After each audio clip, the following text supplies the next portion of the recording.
Good Wednesday afternoon to you, 4 o'clock time for Sports4CLE. Thanks for joining us. Hope you are having a good afternoon. Browns getting ready to host the Bengals in town, so a home game after 3 road games. Nick Chubb posted a message in the Players Tribune today in preparation of his return Sunday. Meant for the city. I've tried to work my ass off every day to get us to where we need to go, even though we've gotten close. Feel like I have serious unfinished business. That's why it hurt me so bad to go down last year. We just started to cook. He said the city of Cleveland has had his back. There's only one thing left to do. Now I got to pay you back. Nick Chubb talked about getting ready to play in his first game this year and that Players Tribune article. I feel like I've been feeling for a while now. I'm just ready to get out there with my team, ready to do whatever I can. I feel good. How anxious are you to hear that crowd Sunday, especially after what you wrote in the Players Tribune? Yeah, I'm excited for it. I'm worried about Wednesday though, but I know it'll be a good thing going back out there. Hey Nick, how does that essay come about? Do you go to them, or do they come to you and ask you? Well, I have a friend that works with Players Tribune, and she reached out. She said it'd be a cool story, and I've been wanting to do it because they do a great job with the stories they create, and I thought it'd be a good time now. So, yeah, we kind of just worked on it together, and it came out, really good. How long did it take you to write that? That was really good. Yeah, well, they help you a lot, so I will say that. But they called me, we went over some things, and they put it together and made it really good. So Nick, I know when you to have your story out there and to be able to share it with the fans the way that you did. It means a lot because people only see me on Sundays, and they don't know what it's been like this past year. It's been a lot of downs, a lot of hard work, a lot of stress, and so that kind of gives them a little insight on what's actually been going on. With that, let's welcome in Tim Bielik from the Plain Dealer, cleveland.com. Tim, it's a nice story. It's something the fans will really like. How do you not like Nick Chubb? I would imagine he is on a carry limit, so I don't know that he's not gonna be Batman or Superman and come in and save the day. But a guy like that'll help. Yeah, I mean, I think for a team that just the vibes have just been off, you consider they're on a 4-game losing streak. I'm sure they take any kind of spark possible. They get Batman back essentially with Nick Chubb coming back. And I kind of agree with you. I feel like the smart thing to do would be hold him on a carries limit, especially when you got Deontay Foreman and Pierre Strong. They had some solid games. They were solid against Philadelphia last week. So I think you need to, ease Nick Chubb back in because this is a pretty significant knee injury. We have to remember he had 2 separate surgeries and he's been out for more than a year. So we really don't know how he will respond to contact until that happens, against the Bengals on Sunday. So I think it's just the smartest thing for the Browns to just ease him back in and just give him, a few carries. I'm sure the crowd will be really wanting to see him, out there. But I think the Browns would be wise to just be very careful with him. All right, so Kevin Stefanski was asked about the trade of Amari Cooper. In case you missed it, Browns traded Cooper yesterday to the Bills. Basically a pick swap. They get a 3rd-round pick. As well as, so he's asked about the trade and about the concern that some Browns fans had regarding the play of Cooper relative to the rumors of him being traded to the 49ers earlier this season. Disappointed when you lose any player for injury or otherwise, trade, whatever it is. So, I wish Amari luck. Obviously, talked to him yesterday.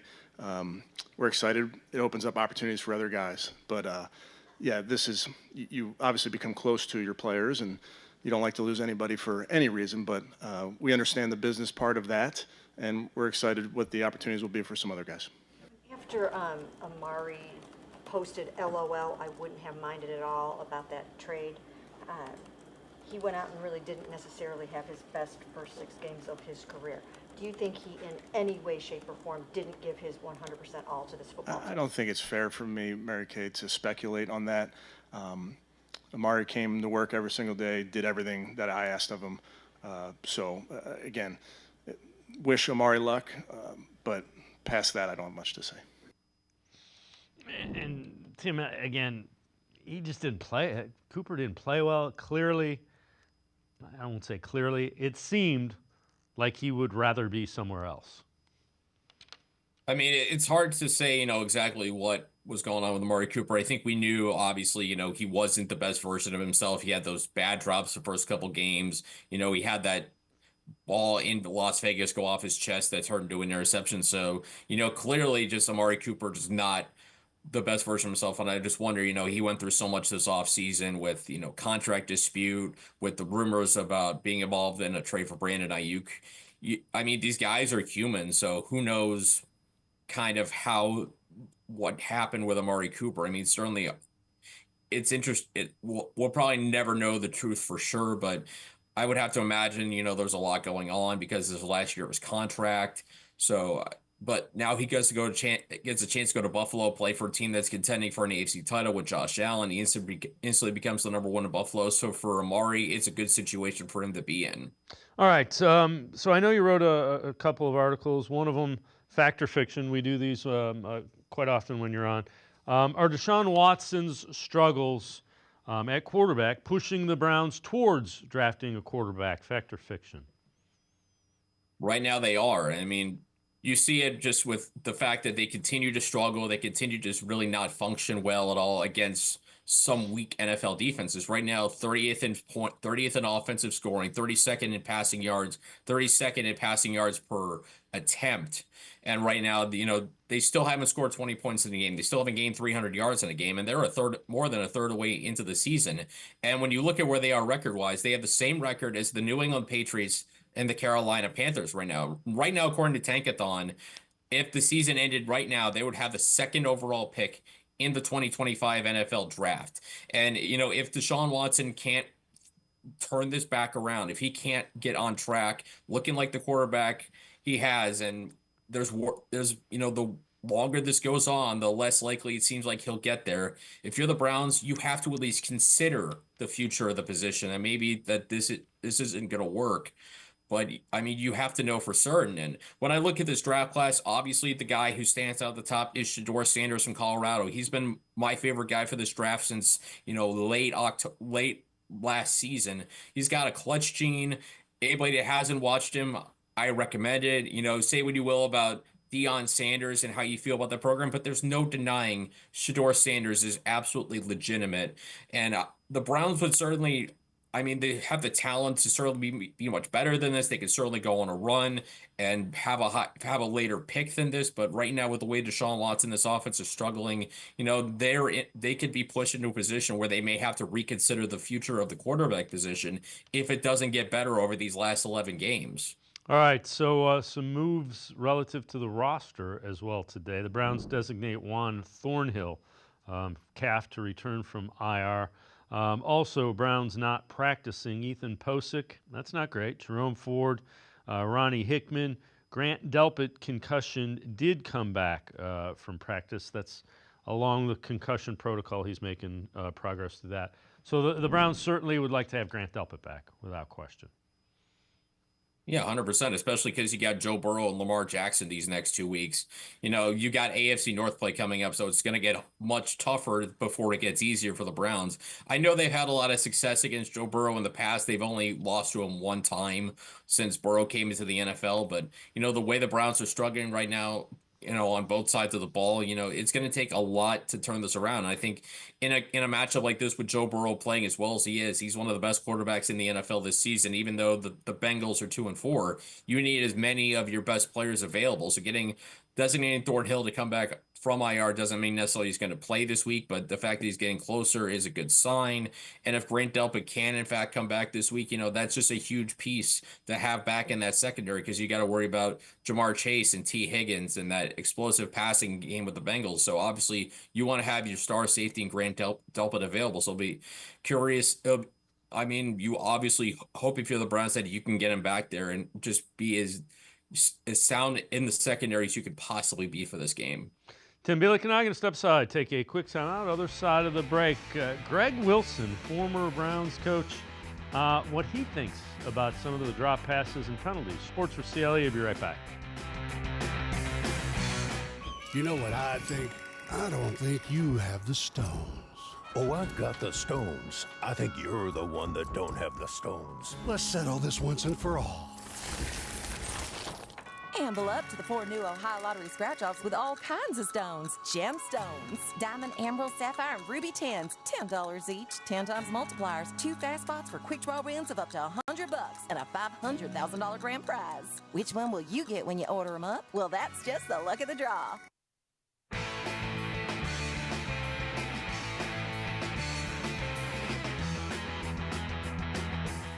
We continue talking Browns here on Sports4CLE. Greg Williams, former Browns defensive coordinator, talked about the drop passes and the penalties by the Browns this season. This is from the Come Get Some podcast with Greg and Blake Williams.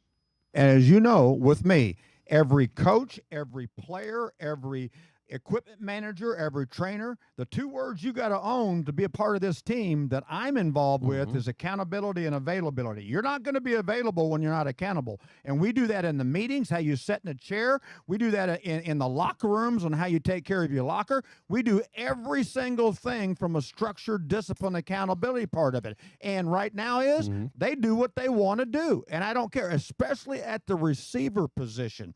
Not only from the accountability part of it, but drop passes, okay? You're not in professional football to drop passes. I don't care how hard the catch is, okay? You must catch the ball. But the thing on the penalty thing right now is just driving me bananas. As always, it's kind of interesting, Tim, to hear Greg Williams, very old school, and I can't argue with some of what he's saying. Yeah, I think you obviously see that old school mentality. Obviously, talking about structure and discipline, and in some ways, you still kind of need that in the NFL.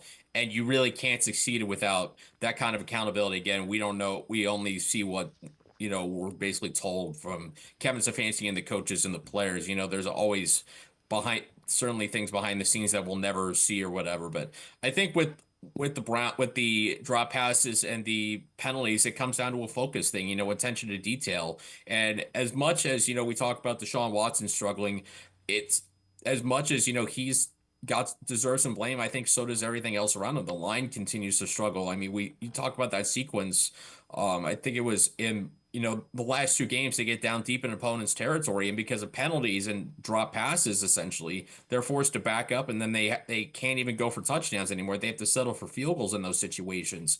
So there are situations where, as much as the quarterback is really not getting it done, the pieces around him are also not really helping. And I think if you're a receiver, as much as anything, you see your quarterback struggling, you also need to do your part, step up and help them out. If the ball is anywhere near you, you got to be able to reel it in. That's just how it is. And there's been drops certainly that have been issues in the receiving room, and especially with Amari Cooper gone, now you have to find those guys who are going to step up in his absence. So it's just tough for everybody to deal with, but you got to find a way to lock in. All right, ESPN's Week 7 power rankings, lessons we've learned from each team. They have the Chiefs 1, Vikings 2, Lions 3. The Browns are 29th, ahead of only the Panthers, Jaguars, and Patriots. Lessons learned: off-season concerns about the offense were legit. Offense has failed to take off, and the many off-season questions, from Watson's poor performance to the lack of cohesion on an injury-riddled offensive line, have consistently surfaced. Browns are the first team since the 2014 Jaguars to fail to score 20 points in each of their first 6 games. And we've said in the past couple of days that 2014 Jaguars team was 3-14, or 3-13. They were only playing. They would have been 3-14 if they were playing 17 games. They were only playing 16. But the Browns are doing things that bad football teams do. Yeah, I mean, talk about margin for error all the time in the NFL, how minimal it is. And when you have a unit that's underperforming, your margin for error gets slimmer. And when you look at, how poorly the offense is played, we've talked about it. It's not just that the offense is played poorly. It's not even that it's in some ways played historically poorly. It's that they're playing historically poorly in a lot of areas against weaker NFL defenses. They're not facing the Vikings defense. They're not facing the Chargers defense, the Lions defense, any of those teams. Yes, they have the Chargers coming up in a couple of weeks, but you look at some of the defenses they have played against, like the Jaguars, for example, and the Raiders. They've both struggled a lot through the season. Browns haven't cracked 20 points against anybody they played this season. And if you're not scoring 20 points, this isn't 1981 where you can afford to win games by scoring 14 points because the way the game is. The rules favor the offense now. So if you hold a team under 20 points as a defense, you did your job. And the offense, with just all the investments they made in the offense, the coaching shakeup, the fact that it has just struggled the way it has for 6 weeks, I mean, it's just stunning to see that this offense just cannot seem to figure it out, that it seems like it's not getting better. There's been issues on the offensive line when it comes to health. We talked about the issues with the receiving core with drops and obviously now trading away Amari Cooper. The running game really just hasn't gotten going. Jerome Ford didn't practice again this week. Today with the hamstring issue they suffered against the Eagles. Nick Chubb could certainly be on a pitch count. And it's hard to imagine this offense just magically getting better because we have now, more than a third of the season down and done. And really, we just have seen nothing on offense that tells you it's just going to get better on its own. Something has to change. But the question is, when is that change going to come? All right, before we go to break, we told you earlier about the Amari Cooper trade. Cooper, most touchdowns, he has 2. Most offensive touchdowns, Rodney McLeod has 2. But so that's gone now. Longtime Browns beat reporter Tony Grossi was asked, what could be up next after the Amari Cooper trade? Tony, do you think now the plan is to keep Watson this year and next year and get some of these rookies on these rookie contracts? Yeah. Is the strip down begun? Yeah. I think there's another phase of the strip down after the season. Right. There's a lot of guys whose contracts are up that aren't going to be back. Some of those 30-year-old defensive linemen, Zadarius Smith, Hurst, Shelby Harris.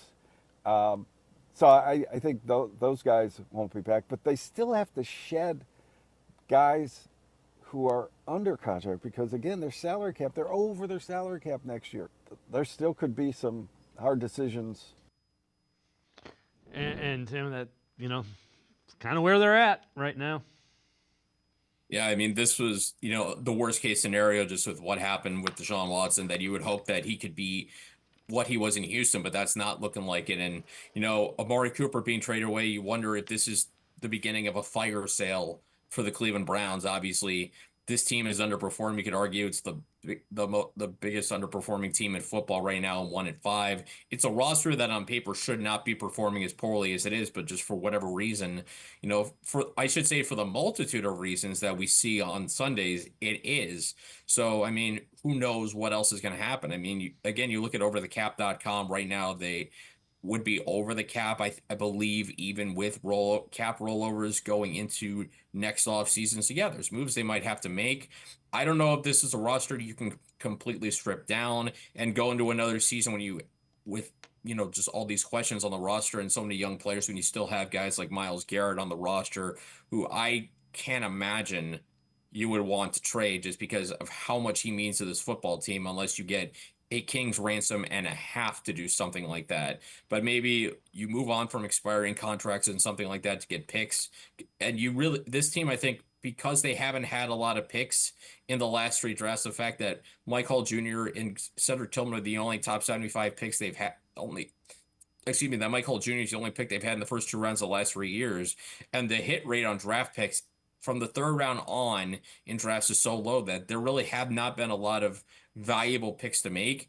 I think you see what happens when the acquisitions you hope you make, the big name additions, particularly Deshaun Watson, what happens when they don't work out is you feel the loss of those assets much more because you don't have the player coming back on your end that you hope that you would get with the price you paid.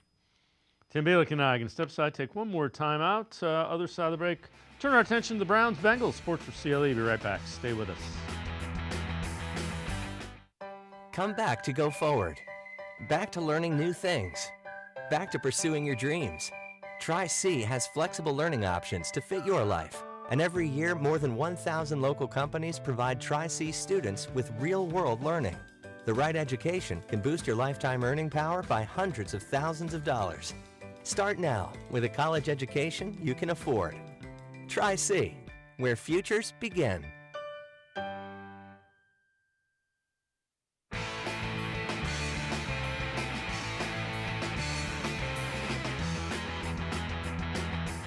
We continue talking Browns with Tim Bielik from the Plain Dealer and cleveland.com. Let's head back to the voicemail of Truth and Reason. Hello, my name is Chandler Lucas from Vermillion, Ohio. I would like to know why Cleveland thought it was a good idea to only trade Amari Cooper for a third. If we're going to blow the team up, you might as well trade Myles Garrett and everybody else. I mean, go back to pretty much expansion team at this point and try to rebuild them in the next couple of years. Honestly, I think that'd be the best idea. Trade for what you got and run Watson's contract out if possible. I appreciate it, and tell me what you think about that. Thank you. As always, appreciate all the voicemails. Tim, the reason they traded Amari Cooper, traded him, they gave up a 5th-round pick. They got a 3rd-round pick. Wasn't productive. 1-5. You know, it's probably decent value for him. I can't imagine them trading Myles Garrett unless Myles Garrett kind of wants to be traded. If Myles Garrett goes in and says, you know, I don't want to go through a rebuild, they might think about it. Yeah, I think where the Browns are in right now is in an extremely difficult spot. You know, maybe it's over the next couple weeks they have to make the difficult decision. Like, do they want to blow it up and start from scratch again? If they think that, you know, this era that they've been in from 2018 to now, where they made the playoffs twice in a 4-year span, do they think it's over? Or do they think it's a situation where, you know, if they end up determining that Deshaun Watson is indeed not the long-term answer quarterback, do they think, okay, we could just get another guy early in the draft if they have an early enough pick, like a Shedeur Sanders, like I said, where if somebody else pops down the stretch, like a Jalen Milroe or a Quinn Ewers, do they think, okay, you know, this roster obviously is not perfect, but maybe if we get the quarterback in 2025, if we take another stab at it, if we get it this time, then all of a sudden you have a good quarterback around a roster that's still really good, and then you don't have to give up that 1st-round pick in 2026. You can still have those other pieces on the roster to build around, and you may still have to lean more on younger guys. But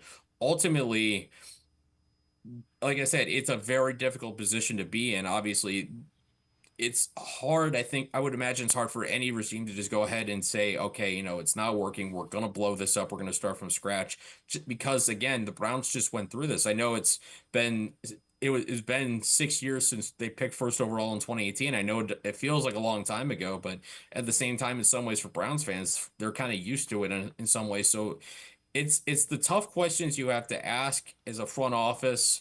Do you think that if you just change out the quarterback potentially, if you decide you need to, I should say, for 2025, do you think this roster is still good enough to be competitive, or is it a lost cause at this point, and do you move on? Those are the questions. Those are the conversations you would have to assume should be happening right now in Berea over the next few weeks up to the trade deadline, because it's clear this thing has just not gone at all the way I think anybody could have imagined it would have. All right, before I let you go, 3 things to know about the Bengals, an article you wrote. 1, Joe Burrow's great play, flying under the radar. 2, is the defense figuring things out. And 3, Chase Brown stepping up as the top running back. So take us through those. Well, number 1, obviously talking about Joe Burrow, you know, he ranks number 1 in the NFL in traditional quarterback rating, 110.3. That's the one that goes up to 158.3. I know there's all the advanced ones, QBR. That's why I call it traditional quarterback rating, but still very good in that, tied for second in touchdown passes with 12. He's thrown just 2 interceptions all season, and he's just been outstanding. I mean, the reason the Bengals are 2-4 has nothing to do with Joe Burrow. He's not the problem. The problem is the rest of the team around him really hasn't been good enough, especially the defense. When you look at the games against the Commanders and the Ravens, Joe Burrow did his part. The rest of the team just never really came through for him, which brings me to number 2. The defense really the Bengals defense had quite a rough stretch. 4 consecutive games where they gave up 24 points or more. They gave up 41 to the Ravens in the overtime loss, 38 to Jaden Daniels and the Commanders on a Monday night. But then against the Giants on Sunday night, they hold New York to just 7 points on the road. They get 2 sacks from Trey Hendrickson. They forced a turnover for the 3rd week in a row. So this is a chance now for the Bengals against this Browns offense, which we've said before has struggled against poor defenses. Another opportunity for them to continue to stack a good performance together. So maybe that Bengals defense is starting to show up. And then number 3, talking about the running back group for the Bengals, obviously they let Joe Mixon, they traded away Joe Mixon in the offseason. They signed Zach Moss to try and help out. But it seems like Chase Brown, the second-year back, starting to kind of assert himself a little bit. He had a 30-yard touchdown in New York on Sunday. He leads the Bengals in rushing yards and rushing touchdowns. And the last 2 weeks, it seems like he's gotten more of the share of carries in the backfield. He's got 22 carries over the last 2 games to just 15 for Zach Moss. So when you look at the Bengals, obviously the first and foremost thing that you have to do is worry about the pass games. Just Jamar Chase and T. Higgins, they're both number one receivers. You have to worry about them first and foremost. But when they run the football, Chase Brown's a guy I don't think you can afford to sleep on because it seems like he's getting better and better, and the Bengals seem like they're trusting him more in the backfield. So he's a guy to keep an eye on. Tim Bielik, as always, great stuff. Appreciate the time and the insight. Thanks very much, Tim. You got it. Thanks for having me, guys. Have a good day. Tim Bielik, make sure you check him out. Always good stuff with cleveland.com and the Plain Dealer. We're going to step aside, take a quick time out. We continue talking Browns. Jake Burns from BrownsFilmBreakdown.com. Straight ahead. Stay with us. The Ohio Lottery Partners in Education program is dedicated to recognizing exceptional students, teachers, and schools throughout Ohio. Scan the QR code on screen to nominate students and teachers as Academic All-Stars and Teachers of the Month. They must be currently enrolled or teach in grades K through 12. Is your K through 12 school developing students' literacy skills to achieve success in reading? If so, you can nominate your school for the School of the Year.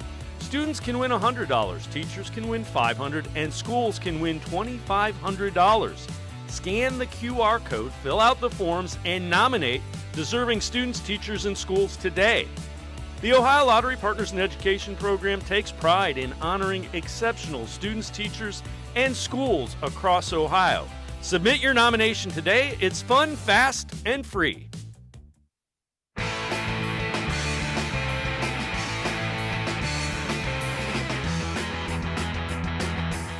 We continue talking Browns on Sports 4 CLE. Let's head back to the voicemail of Truth and Reason.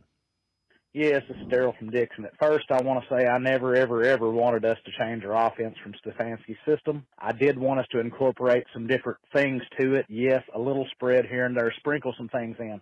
But the offense was not broken. It's worked with a bunch of different people. I've heard that Jimmy Haslam wants our team to be more pass-oriented. I mean, I guess he's seen what the Chiefs did a couple years ago and thought that was the way. But, I mean, they're winning with defense and however they have to win, which is how you win football games. So we need to straighten it up, get back to what works, simplify it, and Deshaun needs to fall in line and do what the coach says and not what he thinks he's best at, because apparently he does not know what he's best at.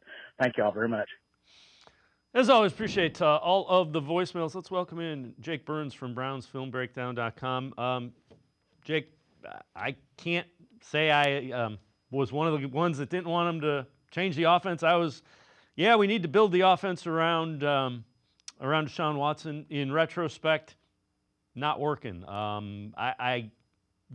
Turns out the guys that wanted to keep the offense the same and not completely overhaul it look like they had the right idea right about now. Yeah, I mean, I don't think anybody was wrong for going about the process of thinking this offseason that they should be trying to cultivate something that Deshaun Watson is more comfortable in. I mean, I can't imagine anybody would think that's the wrong way to go about it. Now, there is a world here where that process is right, but the results are off, probably because I think we've discussed on your show now and several others I've been on that, like, Deshaun is just not the same guy. I think the shoulder thing has lingered here for him. I think there's a fear of pockets and the offensive line in front of him. Many reasons, right? So, I want to be kind of delicate because I think that is a delicate subject, that you don't necessarily need to think that they were wrong in their approach to go about cultivating something more built for him, but it's also the means of execution, which I think are severely lacking. And then you got to get to this point when they're 1-5 about how well can you adjust on the fly and become something different than what you have been if it's not working through 6 weeks, which is, in my opinion, a large enough data sample to prove where you're at is not going to be functional moving forward. So, yeah, I mean, I think the process was fine. It's the execution of that process that I think is lacking, and where you want to put the blame for the largest part of that execution, I think, is the largest discussion that we're having right now, justifiably so, right? So when I watch the Browns offense, the line, I used to think the line was really physical. They were moving people off the ball. I don't see that. Is that because they're blocking differently? And I'm not going Bill Callahan here. Are they trying to block a little more passively because they're pass-oriented instead of being run-oriented, and you want to marry those two together, and that marriage is just not working. Yeah, I think that's fair to say. I mean, they're RPO dense. They're using a lot of them right now, which means when you live in that world, your offensive lineman can only go so far downfield. So when you can only go so far downfield, you're almost playing like pivot blocking. You're almost like a shield instead of a moving force, a driving force, the way traditionally run game is blocked when it's just simply committed to running. So that does create an environment. And I don't think that they have been very good at that, right? I mean, I actually think that they have been kind of fine at running RPO runs. I don't think they're as connected collectively when they're running more simplified run game stuff where they are trying to displace people at the line of scrimmage. I think that is sort of lacking. But I actually, it's kind of a hotter take, maybe, I don't know. But they ran it relatively well last week, and I think that they have been decent enough in run blocking. The problem is the volume hasn't been there because they've been trailing in so many games, and they have put themselves behind the stick significantly on too many series because they take one penalty or one negative that puts them in situations where they don't feel like they can run the ball to get the first down that they need. And when I look at the offensive line, the biggest problem to me is less run blocking displacement, although I don't think they're as good in years past. And I think you would agree with me. The injuries have ramifications on that, right? You know, you're dealing with some in and out turmoil of who's playing, but like they can't pass block well enough. That is the singular biggest issue that they're having, is that they cannot handle simplified things on offensive line stuff, which is like twist game, a defensive tackle, defensive end twist on one side. They exchange inside and out. They call that a tech stunt, tackle and twist, or the opposite of that, which is a defensive tackle goes first and is outside and the edge loops in. There's variations to that. So like they don't handle those things well. And if teams know, hey, we can only rush 4, sometimes we'll bring a 5th guy, but we can rush 4, do a simple stunt and confuse these guys, pick them and pin them and pull them off of the place. Like we can create pressure with 4 and drop 7. And I think that like that situation they put themselves in so many times, and that inability to block it up, and that's running backs included, who are really bad in pass protection this year. It creates a whole set of circumstances that are, I think, having pretty big ramifications on the season, including I think the quarterback doesn't trust them. And from that lack of trust, he doesn't do his job consistently enough because he's becoming pretty skittish. So yeah, run blocking has not been good enough, even though I think it's been the lesser of the two evils here for them. But I will be curious to see and pay attention, because I do think they had a relatively good run game last week where they were sort of going after a little bit more of that wide zone stuff into the weak side, and they had some success like away from the strong side, so to the 2-man tackle guard side instead of tackle guard and tight end side. And I'll be interested if they keep coming back to that, because I think that was a good part of their success, and they ran like 4.5 yards a carry with their running backs last week. All right, so this is most scrimmage yards by a Brown this year for the first 6 games, and it's not great. Jerome Ford, 351 yards. Cooper, who they just traded yesterday, 250. Then Judy, 248. Foreman, 170. And Deshaun Watson, 148. Again, that's through 6 games. The offense is struggling to move the football, and I think we kind of hit on it. You're looking at 1st and 15, 1st and 20, 2nd and 13. And in the NFL, you're going to get killed offensively when you're in those situations. Yeah, I would challenge you to find a good Browns offense stat right now. Like that would kind of catch me off guard to have that discussion, because I'm pretty sure, and I'm saying that because I've done it. I'm looking at this, I'm writing about it, I'm doing film room stuff on it. Like there's nothing pretty coming out of sorting, like going into the 32 team rankings and sorting them by success rate or EPA or yards per rush or total yards. Like it's all very much broken. And the problem is pretty simple. They don't stay on the field enough. They, and this started to become a little bit of a problem last year, Dave, where they were, and this is, I mean, it's kind of been a slow trickle effect over Kevin's first 4 years. They have one of the higher explosive run rates. Now that's down this year because they're lacking a very important cog who might be coming back this weekend, but like they have had always a pretty solid 10+ yards, which is deemed an explosive run rate, but they have not had much success in the last 2 years, 3 years, avoiding those negative 0-yard rushes, right? So they'll get a first down, then they'll be in 2nd and 9, and then it's 3rd and 6, and then all of a sudden they're punting again. So their third down failures are something, even in the short yardage world, that they're not having much success in, right? We've seen them like 3rd and 1, they put the quarterback Jameis Winston under center and they make it a little more tricky than they need to by trying to run a fly sweep. Like, they're not helping themselves. And then if you consider that the early down stuff, they're taking too many sacks. So to your point, Dave, they're like 1st and 10 turns into 2nd and 14, or in theory, they're driving in the early portion of the first quarter in Philly, and they take a sack on a screen out near midfield, and it goes from 1st and 10 or 2nd and medium to 3rd and 19. Like, that's what they're doing too much. They take too many penalties. They take too many negatives, including sacks, and they don't run it efficiently enough and throw it efficiently enough to put themselves in consistent short yardage 3rd down situations where you can be a little bit more run pass ambiguous. So like that recipe with the untimely penalties, delay of games in the last game. Then there was another situation, I think, that they had a couple false starts that hurt them.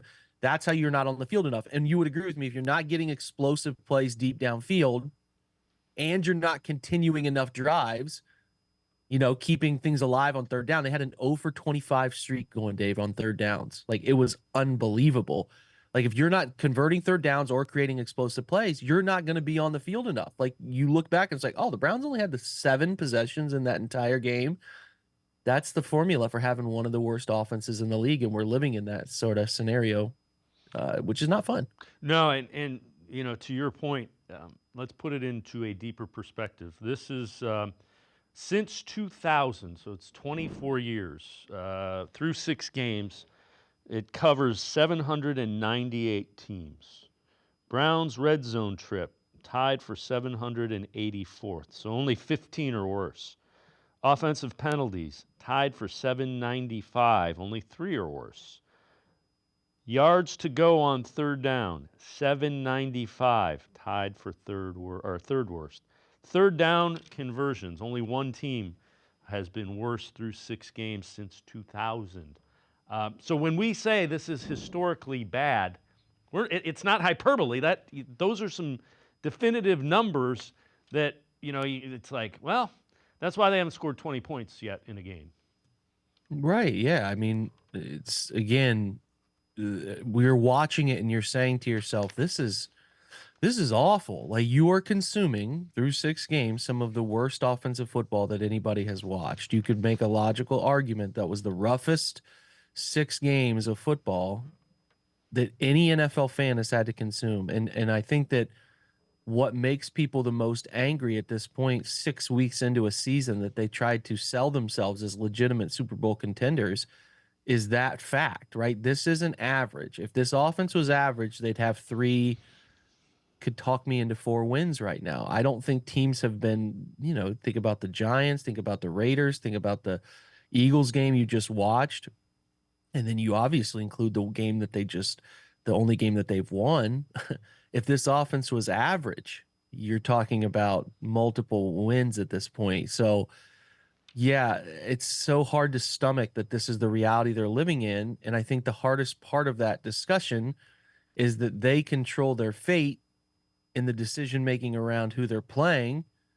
And they're telling you that the quarterback who is actively struggling, and I think could really use a pause to step back and evaluate what's going on the field from the sideline, they won't even consider it. And when you get the recipe of, and again, you look at all the ingredients that's making this failed meal, an offensive line that's in turmoil with injuries at tackle, with injuries at guard, with injuries at center.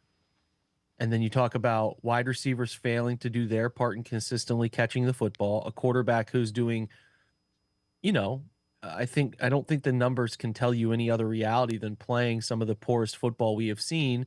He's not independent here. It is definitely a collective issue, but he is not meeting his end of the bargain by any stretch of the imagination, and is hurting them more often than helping them. And then you have, I think you again, I don't think I'm being too harsh here, but I think some pretty average running backs. So you have nobody who's overcoming anything. I mean, in theory, you're talking about a trade of Amari Cooper to the Bills, and you're like, that's the Browns' best offensive weapon. But if you look at ESPN's analytics on wide receiver, he's dead last this year in terms of contribution because of how bad the drops have been. Like, I mean, it's pretty jarring what you just showed about how bad they have been. Like, it kind of is kind of crazy to think that we are consuming some of the worst football since the turn of the the turn of the century. But that's it. Yeah, it's crazy. Our eyes do not lie. Jake Burns from BrownsFilmBreakdown.com and I can step aside. We'll take a quick time out. We'll head back to the voicemail of Truth and Reason. Sports4CLE, be right back. Stay with us.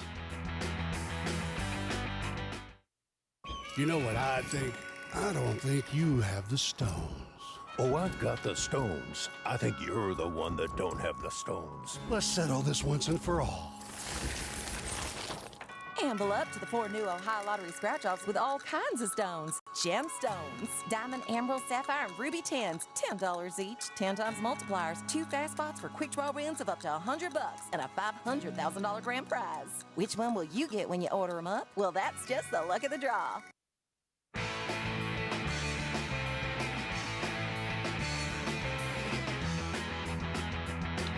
We continue talking Browns with Jake Burns from BrownsFilmBreakdown.com. Let's head back to the voicemail of Truth and Reason. Hi, Dave. Ross in Atlanta. I've waited long enough to let it simmer out and see how I feel a couple of days later. But, Dave, something's got to change. We deserve better than this. Stefanski lets the play calling go. Something. Just something. What do you think, and what can it realistically be? Thanks. Love the show. As always, appreciate all the voicemails. Jake, I kind of have reached the same point. If you keep the play caller, the quarterback, the offensive coordinator all the same, how you change? You have to change something in that dynamic offensively, or I'm guessing you're going to get the same results. Right, that's the definition of insanity, right? That Yeah. you would keep doing the status quo and expect a different result. I mean, I see where they're close on some plays. I see where that's all sitting there. I don't think you have to squint too hard at times, but it's an execution thing. And, you know, you can pin that on the players. That's fine. But, like, there's a trickle-down effect of who they're picking, selecting, trading, signing, how they're coaching them up, right? And then ultimately, like, how they're executing on the field. So, you know, there's a pie chart of blame to go around with all of that. And I think you can dig into the weeds on that if you would like. But, you know, to me, it's ultimately the coach and GM are going to be held accountable if the status quo doesn't change. I do think you're in control of changing things. I think you could take Watson out for a week or two and, like, let Jameis Winston play and see if it sparks anything, or let Dorian Thompson-Robinson play, see if a different quarterback play style sparks anything. I don't think that's a dumb thing to do if your team was in urgent mode to fix what is going on, right? Like, you should be acting with some urgency. If you think Ken Dorsey's style, which they are running a lot of Ken Dorsey's style here, is the best thing to do for your offense, why not let him call the plays then? Why not let him be the voice in the quarterback's ear? Why not take yourself out of the picture if you're Kevin Stefanski from a public standpoint, right? I don't think that Ken is just in silence mode on the sideline. I certainly think Kevin is asking for suggestions from Ken, and probably I could remove the word probably there. I think it is a dual play calling scenario, but I do believe that giving Ken full autonomy, putting him up in the box, saying do what you've done in other places, call it from up there, and you can talk to the quarterback, like that is something that I would be considering if they were to revert to what Kevin has traditionally done and what a larger part of this roster has traditionally done, from some of their downfield pass approach to some of their traditional run game stuff. Get back to what Kevin has done, less of Ken, less RPOs, less split formation stuff, and get back to more of what Kevin has done. That would also be fine. But I am like you, and I have a hard time stomaching listening to the conversations from the head coach who thinks they're close. They just need to play better. They need to coach better, and just presuming that they're going to solve this by keeping the foot on the pedal and ignoring all of the noise going on around them. That to me is just, it's such a failed way to look at this. And if they continue to do the same thing over the next 3 weeks or so before the bye, that is where it could push to 1, 2, and 7 to whatever those numbers are for a record.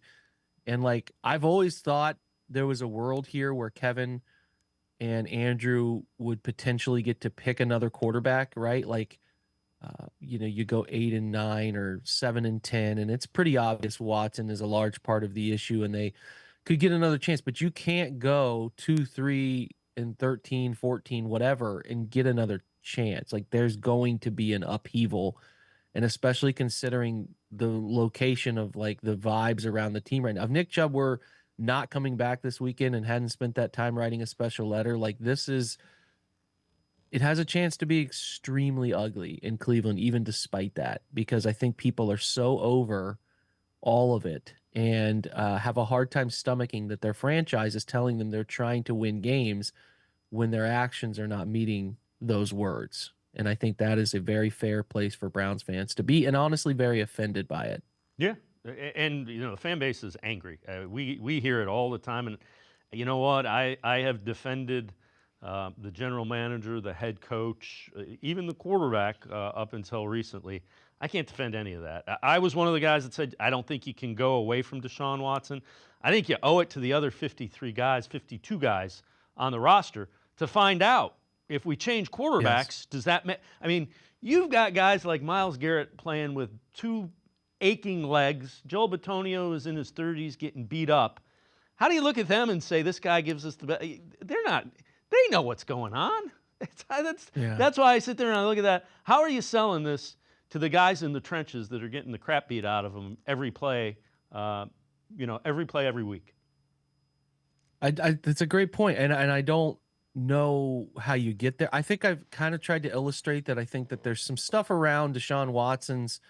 I don't know if aura is the right way to put it, but he was like a lot of these guys are young, right? There's a select few who wouldn't have looked at Deshaun as almost a superhero playing in his early years, his Clemson years, and this think back to even like Nick, who we think is kind of getting older. Nick was in college a year after Deshaun. Like most of these guys were in high school looking up to him playing at Clemson or in his early NFL career and view him as a superhuman player because they watched what he did to Alabama. They watched what he did with the Houston years early in his career. And there's an immense amount of long-term respect there. But 2020 Deshaun Watson isn't what it is anymore.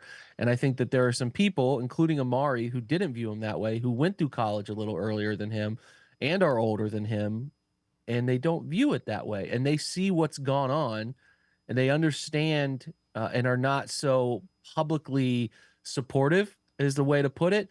And it's like, don't listen to the quotes. Just watch the body language during games. If you get a chance to get NFL Plus and watch the All 22, which records things from a wide perspective, and you can see the sideline and you can see things after the TV view doesn't show, you can see that there is no belief. And I'm not of the mold of telling you like playing Jameis or playing DTR is going to solve this. But what it does do is send you some sense of urgency as a fan base, and is obviously the more important thing, the 52 other players, that we are trying to do whatever it takes to solve this equation. And those things often don't work, right? You don't always get the best results. I mean, the most recent example we have of a jarring quarterback decision was taking Bryce Young out in his second year. And like the first week, there was a galvanization of that offense with Andy Dalton that said, okay, then let's do this and try it. And it did. It worked. They win. And they haven't won many games since, but there's a better offense in place there. And I just think that at some point, guys start to sniff it out. They can tell when they're DOA because they don't have the belief in what they're doing play calling wise, because the quarterback or importantly, the offense can't execute it. And then ultimately it turns into like, oh, our quarterback is pretty average. He's not going to get us out of these situations. He's not going to be a creator. He's not going to find solutions to our problem, right? A scheme can give you a solution. It can provide an open player. It can do many things. But there are the best at the position are the guys who come up with a different answer if need be. They have answers to the test that no one else does. Watson used to be that guy. He is no longer in that mold. And then you start to just have a trickle-down effect of a lack of belief inside the huddle. And I think that's where they're at. So I am firmly of the belief that like taking him out for a couple games, and then also, there's a couple things at play when you do that. If they're bad, continue to be bad, or worse, hard to imagine, but worse, then you have the conversation of, okay, it's not just a Deshaun problem. We can plug him back in. We can try to do some things different and go forward, right? That, from Deshaun's perspective, is a plus. The other side of it is they do imagine this weekend goes poorly. They're 1-6, and then they say, okay, we'll play Jameis next week. Imagine if he does play well, and you have to convince your fan base that you didn't waste 4 weeks when it was pretty obvious early in the season this wasn't going to work. And that's hard to do, right? Like, that's extremely challenging then to be like, well, they wasted 4 games. They could have won to keep this season alive because they were just unwilling to get away from that sunk cost fallacy, which is what world they're living in right now, where they feel like they have to keep playing him no matter what. No, you have a choice. You have a choice. And I think that telling yourself you don't have a choice is just a way to get yourself to believe that you're still doing the right thing and trying to push this to the extreme. And I don't think that's the world they're living in. No, and newsflash, you're paying them either way. So you might as well see if you can win some games along the way. Right. It's not like you're getting out of that money. That money, and Deshaun Watson ain't negotiated. He's taking every last dime because he knows that's probably the last big payday he's getting in the NFL. Jake Burns and I are going to step aside, take one more time out. We'll go to a film breakdown. Jake really good at that. Jake Burns from BrownsFilmBreakdown.com and I will be right back. Stay with us. Come back to go forward. Back to learning new things. Back to pursuing your dreams. Tri-C has flexible learning options to fit your life. And every year, more than 1,000 local companies provide Tri-C students with real-world learning. The right education can boost your lifetime earning power by hundreds of thousands of dollars. Start now with a college education you can afford. Tri-C, where futures begin.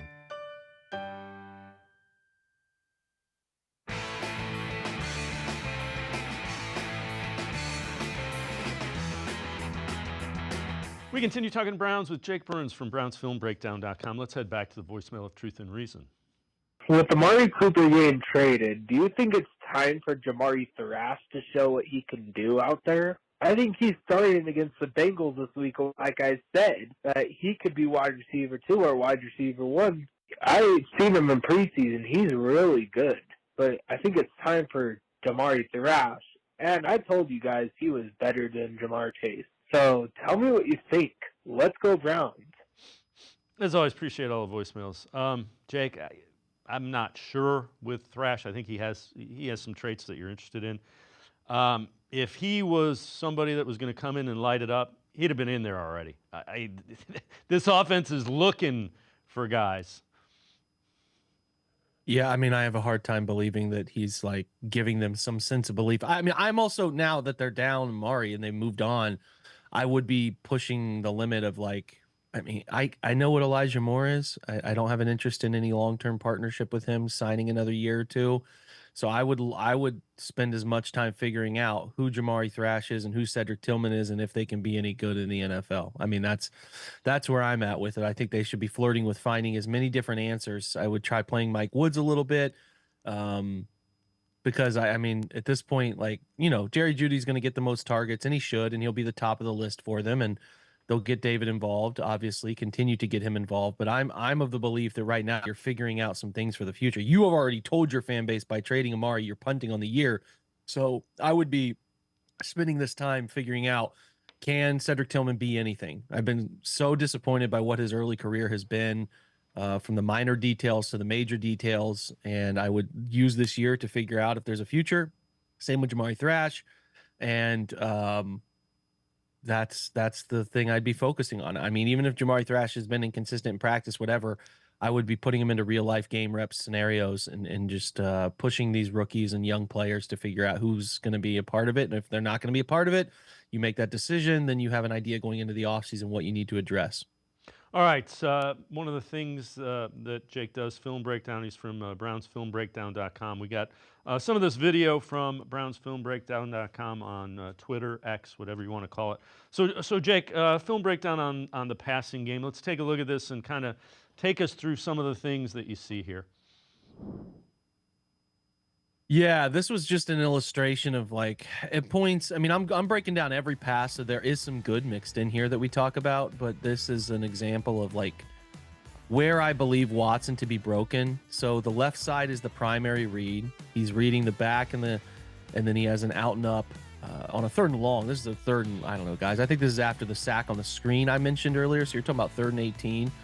There's a 2-man route concept on the left side that he doesn't process as covered up. Like they're playing the flat and they're playing the out and up pretty well, and he's drifting left. Like he has 2 backside digs to his right side that once you eliminate the left side, it's pretty obvious the left side is not going to be your solution. You just have to step into the pocket void. And even if he is primarily staring down the left side, he cannot drift off the center line and then drift into pressure. He takes one simple step to his right, which is an obvious direction to move into the clean part of the pocket. He has the backside dig from 2 people. The first one is an in-breaker there from, I believe, Jerry Jeudy, and then the second one is Amari Cooper running right behind it. There's an answer there. He has a throw he can make. And even the last resort is a check down out to the outside to Njoku, who's nobody's around. So this is the problem. He's hanging on to the left side. His hips and shoulders are thrown wide open to that direction. So he drifts that way instead of, oh, okay, I'm eliminating the front side. I'm going to now work to the backside in a quick and timely process. He's hanging on to it, staring it down, drifting into it, creating his own pressure. That's what he's doing there. The pocket is formed. Step to the right, step up, and you have 2 throws to the backside. You can see the 2 receivers breaking in. The second breaker is going to be open, and if you even think he's going to be shut down, say you think that safety, that low hole safety right on the Eagles logo is going to drop off that first dig and jump to the second one, check out David on the far right. It's progression football. Eliminate the front side. It's covered up. Step to the right, step up, try to process the digs. If you can't throw either of those dig routes, then you have a check down to your tight end who's in space with nobody around him. I mean, this is, again, watch him drift left and create his own pressure.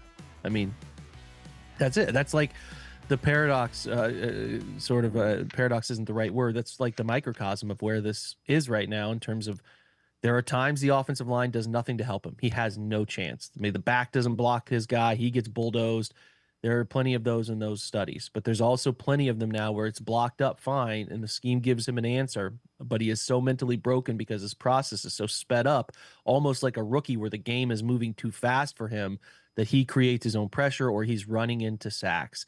So he's a one-read guy, one side of the field guy right now, and that makes calling plays with 4 possible routes, potentially even 5, really challenging to get a solution for him because teams are sitting waiting on it. They know how he operates right now. He's either bailing out laterally or he's trying to run up the middle once pressure arrives, and they're just waiting on him to do that. And the football field feels so condensed for them right now, so condensed. So Nick Chubb likely coming back. Do you think he makes a difference? And are there things, you mentioned you saw some things. What are some things you think they can build on? And I'll let you go after this, but Chubb back, and is there things they can build on offensively? Well, I mean, if Nick is Nick, yeah, I mean, he helps create runs that aren't normally there. I mean, he's a 2 beat ahead runner. He can see things that most people don't process out in real time. He obviously breaks tackles. He obviously has really, really ridiculous change of pace stuff that makes it hard to square him up, that makes him a special runner. But what are you getting? And leaning into like modern day football saying, oh, we have our running back just doesn't feel right for believing that your offense is going to change. I do expect him to be on a pitch count. I don't think he's going to go out there and get 20 carries in the game, but his presence is uplifting. And we're talking about the idea of benching a quarterback to try to change the vibe, the presence, the belief.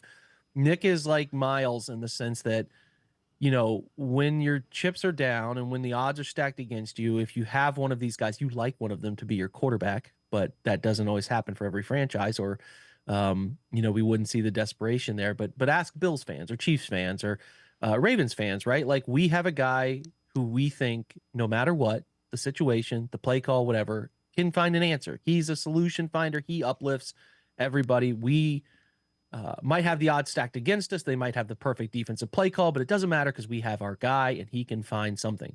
Nick is that guy for the offense over the years where, we don't necessarily think we can win, but anything can happen. Nick can have one of those days, or Nick can have one of those runs here in this big moment that puts the Browns in the right position to win this football game. And he is that belief creator, I think is the way to put it. And I think Miles is quite clearly that on defense, where it's like, we've had a really bad defensive day. We just need one stop. He can make that sack. He can make that strip sack. He can block that field. He does those special things. Nick is that for the offense. We'll see if that rejuvenates them a little bit. I don't expect things to feel holistically different in this upcoming game, largely because I think their run game stuff will fit from under center, what Nick is good at, and they'll do a little bit of the RPO stuff with him in the backfield. But it comes down to whether he uplifts the presence of everybody. And I think that the way he talked in his letter today, he is, there's two ways of looking at leadership. I think there's like a thermostat and a thermometer leader, right? Like I think thermometer leaders are when the temperature's high, they're great leaders. When things are good, they're great, right? They're the best leader around. But when the chips are down, they're not very good at leadership. Then I consider guys who are thermostat people who I think have the ability to control the temperature around them. They raise people up around them. They lift the volume, they lift the temperature in a unique way. And I consider Nick, although quiet, to be one of those thermostat type leaders who lift people around him. So we'll see if his presence alone has an uplifting feeling around him, because listen, they need it. I think it's got a chance to, even with Nick's Band-Aid like presence in the stadium, which will be cool and fun and very unique. If Deshaun is bad, it can get really hostile in there. So very interested to see Nick back and healthy and happy. And like, that's so cool in so many different ways, but we'll be interested to see in how they play and the belief in which they play and whether they actually play like their backs are against the wall, because I think we could all agree their backs are so far against the wall, they might even be glued to it at this point. All right, Jake Burns, before I let you go, tell people how they can find you. Again, always really good film breakdown stuff. Yeah, of course. So we're brownsfilmbreakdown.com. Very simple website. We do some supporter-based stuff. So if you join us, you get into some community forums and access to all the content, film content specific, right? So we are to be found there. Obviously, it's a great place to find us at Jake_Burns18 on Twitter. And then we have a Browns Film BDN account on Twitter as well. And then we're on TikTok and Instagram and all that fun stuff. So you can find us there. It's continual Browns, community-driven content, ways to think, talk, enjoy the team. Hard to do a little bit at times this year, but yeah, that's all there. And then I think, again, some of the best film breakdown stuff you'll find in the Browns coverage market. So yeah, brownsfilmbreakdown.com. Jake Burns, as always, appreciate the time and the insight. Great stuff as always. Thanks, Jake. Thanks, guys. Jake Burns, make sure you check him out. It is really good film breakdown, brownsfilmbreakdown.com. That's going to do it for this edition of Sports for CLE. We will see you back here tomorrow at 4 o'clock. Have a great night, everybody. See you tomorrow at 4 on Sports for CLE.